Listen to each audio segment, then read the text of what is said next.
Alright guys. So ang video ito ay mayroon lang tayong topic no na sasagutin kasi may nag-message sa akin no.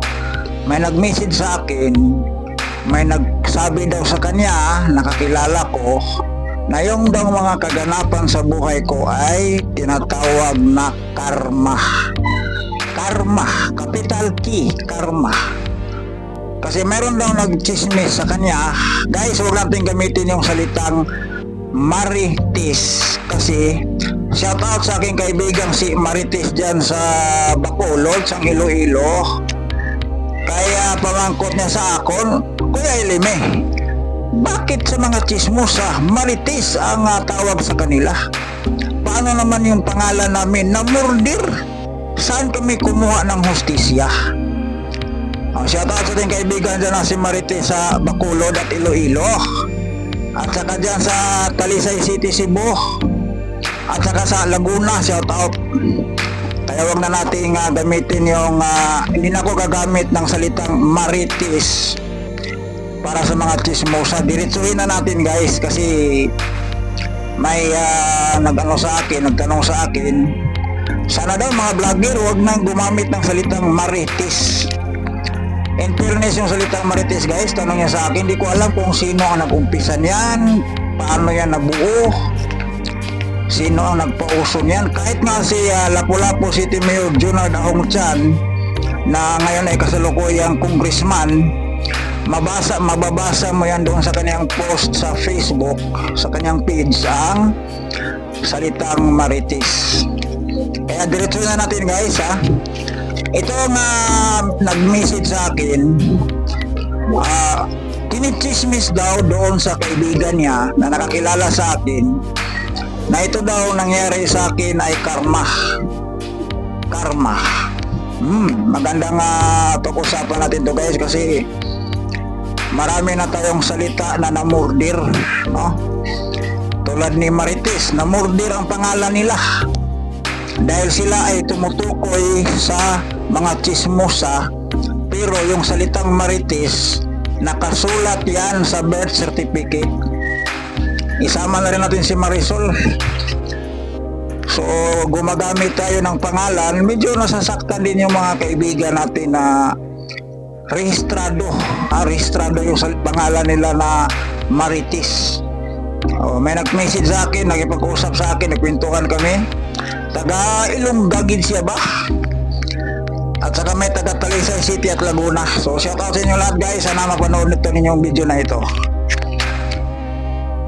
Talking about karma.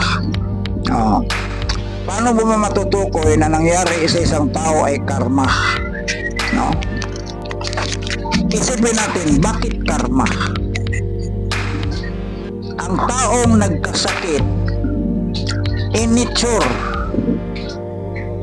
makatawag ba yung karma? Ang salitang karma guys, ganito ay paliwanag ko sa inyo. Tumanggap ka ng sahod, sa halip na uuwi ka sa bahay ninyo para ibili ng bigas at ulam ang iyong asawa at anak at iyong pamilya, pero sali ang ginawa mo, dumaan ka sa Tagayan, naglasing ka bago ka umuwi ng bahay, pag uwi mo lasing ka na, nahulog ka sa imburnal, na RIP ka, hindi ka nakarating sa bahay ninyo, yun ang karma mo. Yun ang dapat tawagin karma kasi sa halip na umuwi siya para bibili ng bigas, ulam para sa anak at pamilya niya, inuna niya yung bisyo. Tumagay mo na siya, nalasing siya, pag-uwi niya, nahulog sa imburnal, na RIP siya. Yun ang tawag na karma. Pero yung tao o kaya ganito,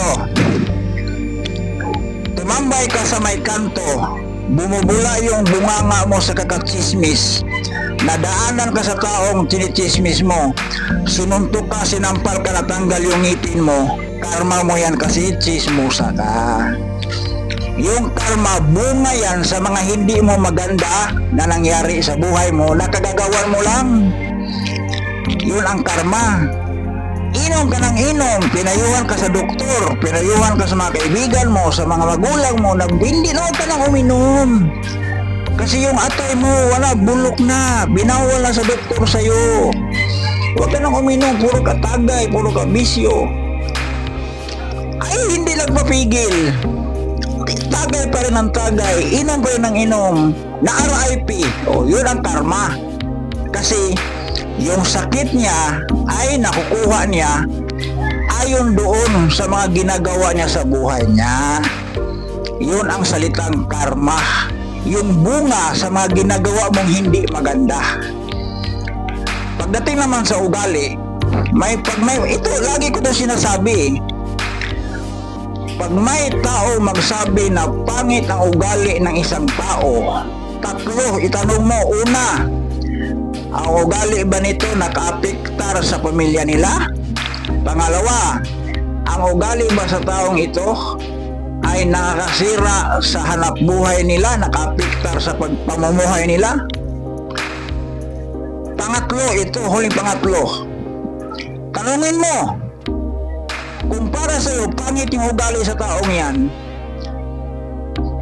naapektuhan ba ang pamilya mo?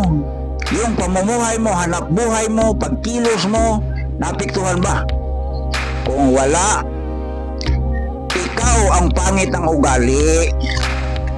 Pangit ang ugali mo kasi yung ugali sa iba nakikita mo, pero hindi mo iniisip na ang ugali ba nila nakaapektar sa buhay mo? Or may ginagawa ka na nakaapektar sa buhay ng isang tao, kaya kinichismis mo na pangit ang ugali niya nung nagalit siya sa iyo. O, di ba? Kaya marami tayong salita na natatanggap. I-analyze muna natin.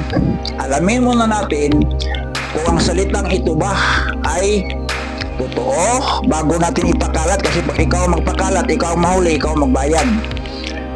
Di pwedeng sasabihin mo na kasi matug nila si ano nagsabi kasi ganito ganon. Ha? Yan sa Facebook. Itanong mo sa kaibigan mo yung tatlong sinasabi kong katanungan, i-message mo sa akin. Hindi kita pasisikatin, kilala kita eh. Pero yung kaibigan mo sabi mo nagchismis sa'yo, kilala ko din yun. Ngayon, pag-usapan natin ang sakit ko. Bakit ako nagkaganito? Karma ba talaga to? Ito ba ay kagagawan sa mga ginagawa ko sa buhay? Ito ang sagot. Alam nyo guys, ang sakit ko, bigay ng tao. Kagagawa ng tao, pinalala sa tao. So may taong gumawa nito sa akin, may gumawa, tao ang may kagagawa nito.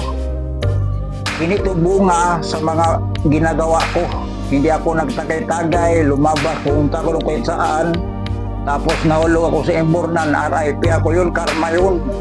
Kasi pag hindi pa siya naglasing, hindi siya naglakad-lakad o o kaya may naglasing ka, may naglasing, nagwala, natigok, na RIP, dahil sa kanyang pagwawala, ayun, yun ang karma. So dapat i-identify natin itong sakit ko, kagagawan to ng tao eh. Bigay ng tao, kagagawan ng tao. In fairness, tao ang may gawa nito. Unfair naman sa akin kung sabihin nyo karma to. Paanong karma? Identified karma. Ang hirap pa sa mga tao guys, yung karma, salitang karma, na murder, na abuso. So huwag nating i-murder, huwag nating i-abuso ang mga salita. At alamin muna natin, ito ba ay angkop sa isang pangyayari at kaganapan. Di yung puro lang tayo marites. Di pala, sorry kay marites. Puro lang tayo chismis. Tapos, di naman natin mapatunayan. Pangit ang ugali. Tatlo lang tanong. Kaya tanong mo sa kaibigan mo, sabing pangit ang ugali ko, mag-comment ka sa akin. Kung hindi, pasisikatin kita. Kasi yung mga message mo, naka-screenshot yun. Ayaw ko ng gulo, ayaw ko ng away, katotohanan ang hanap natin. Kaya kung puro lang tayo chichiburitsi, salita doon, salita dito, kaya nga walang asenso ang Pilipinas kasi puro lang chismis. O, chismis natin na mahal ang bigas, totoo naman yon. Kasalanan sa presidente, parang kung mahal ang bigas, kasalanan sa presidente, sisihin nyo si Cory. O si Cory, sisihin ninyo hanggang sumunod ni kay Cory kasi sila naman ang dahilan kung bakit tumaas yung bilihin. Huwag natin huwag nyo isalo yung mga dumating na pagdating ni mahal naman yung bigas, mahal ang bilihin. Tapos sisihin yung tao na hindi naman ang nagawa. Yung may gawa ang sisihin ninyo kasi silang may kasalanan. Huwag niyong isisi ang mga bagay-bagay doon sa hindi naman gumagawa, di ba? Ayun ang dahilan, ang sakit ko, gawa ng tao, bigay ng tao, pinalala ng tao. Yun ang sagot ko sa iyo. Sabihin mo sa kaibigan mo nagchismis sa iyo at use your mind to analyze what I said, ha? Thank you very much.